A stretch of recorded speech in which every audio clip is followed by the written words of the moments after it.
What a beautiful day, being the perfect little daughter. Oh. Hi, Della here. Allow me to express my gratitude to the honorable judges and all the viewers for clicking my video and giving me the chance to deliver my story. Hello everyone, my name is Ketut Della and I'm from Universitas Warmadewa. Today I'm not going to tell you the same folklore story you already heard 1,000 times. No, instead I'm going to let one of its villains speak for herself. Cause it's funny how one story can make people think they know everything about you. Oh, hello dear. You already know who I am, right?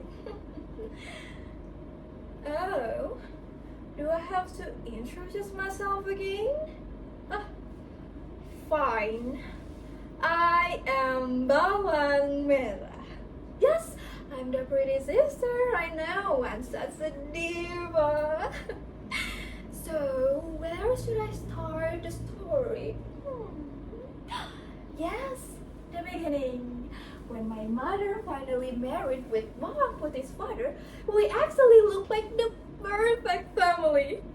A caring mother, two sweet little daughter, and a happy father. Oh, what a beautiful life. Of course, my mother only treated Putih so nicely because her father was rich. What? Don't look at me like that. Kindness is very easy when money is involved, you know. Don't be such a poor little thing. You can't even survive without any money these days. And honestly, I think Bawang Putih should have been happy with us because now she had a new mother to take care of her and a pretty sister to keep her company. But no. Instead, Bawang Putih always looks so quiet, so innocent, always working, always helping, always being good. And people love her for that. Of course they did. People always love the one who acts so sweet.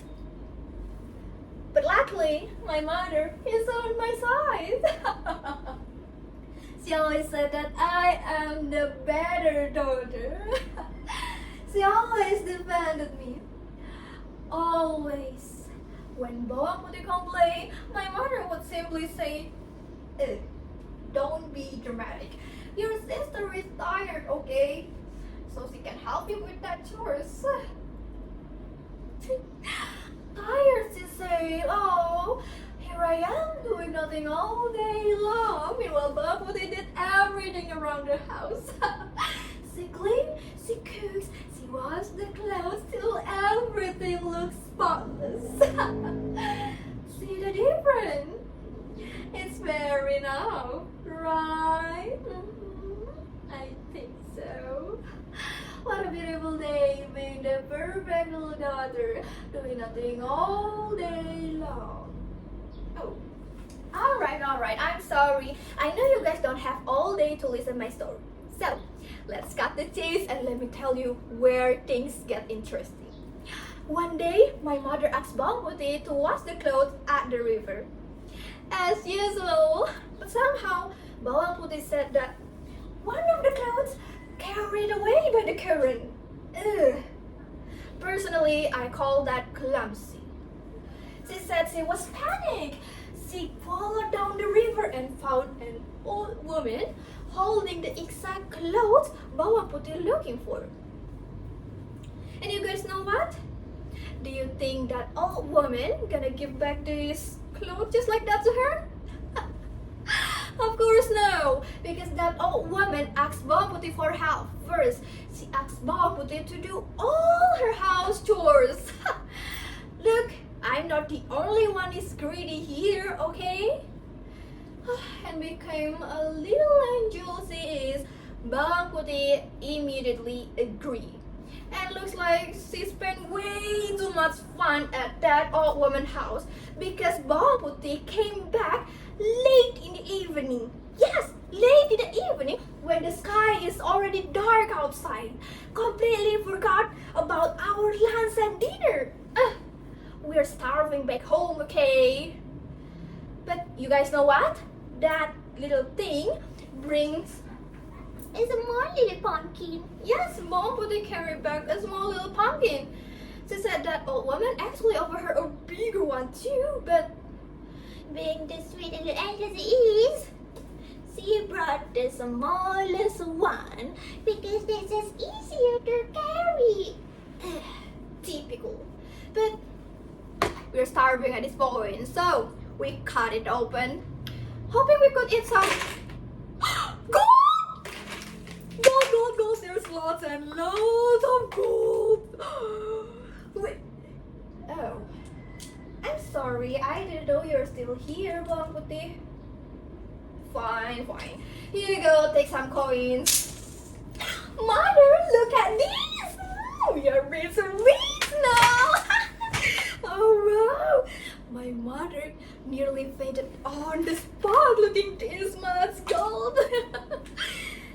And all of a sudden, my mother became a believer in kindness, which is weird, but you know what? That doesn't matter when we are the richest person alive.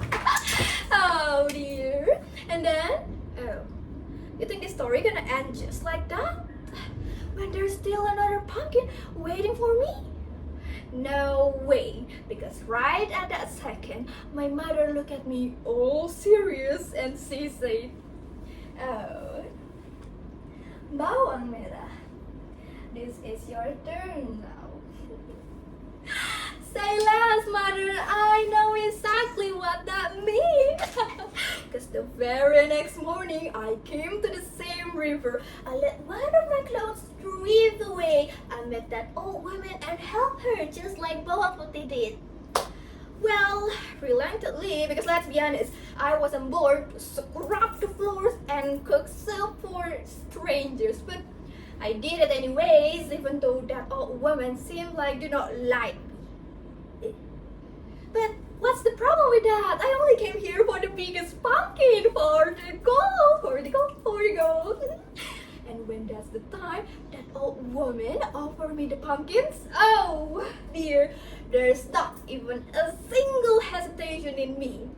I went straight and said, I want the biggest pumpkin.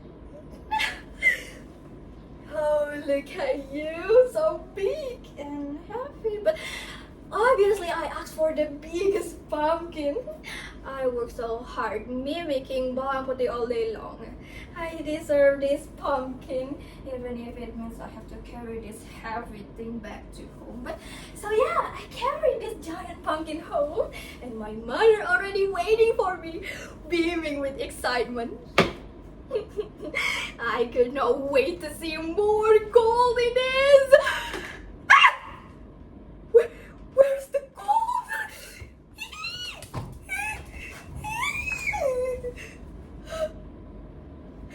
There is no gold. There is no gold. There's snakes. There's insects. There's chaos everywhere. I got bitten. This is what you think it is. This is the end of my story. Getting beaten by the only thing my great brought to me.